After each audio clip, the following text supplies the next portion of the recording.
Le rugby et la France ont un lien incontestable. Parler de rugby, c'est parler de la France aussi, sans doute, mais n'imaginez pas son origine en terrain français. L'histoire du rugby hésite entre les gestes fous dans l'océan et un lien de parenté avec la soule ou les cadres. Selon quelques-uns, l'histoire commence par une anecdote en 1823. Selon la légende, au cours d'une partie de football, William Webb Ellis, élève du collège de la ville de Rugby en Angleterre, se serait saisi du ballon à pleine main pour le porter derrière la ligne de but adverse, au mépris des règles. Le directeur du collège aurait ensuite favorisé la pratique de ce football dans son école.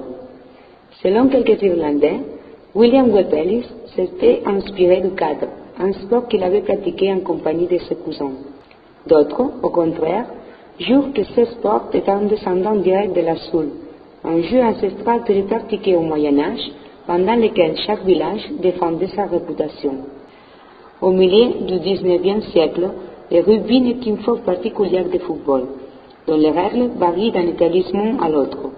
Il se différencie par la possibilité de porter le ballon, qui n'est pas encore ovale, et par la capacité de stopper l'adversaire par un coup de pied ou un croc en jambe.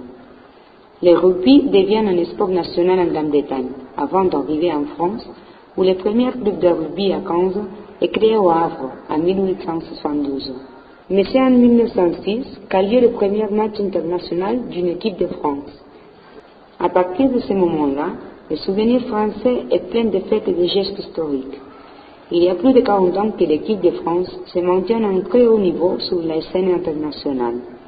Elle pratique un jeu offensif qui est très apprécié par les amateurs de rugby à 15 en France et à l'étranger, où on l'appelle le beau jeu. Mais depuis le 15 mars 2008, elle occupe le 7e rang au classement des équipes nationales de rugby et on attend fébrilement la Coupe du Monde. Les Bleus, comme on les appelle à cause de leur maillot, ont un autre symbole largement reconnu, les coqs. Les coqs et certains supporters ont l'habitude d'amener de lâcher un coq vivant sur le terrain de jeu avant un match.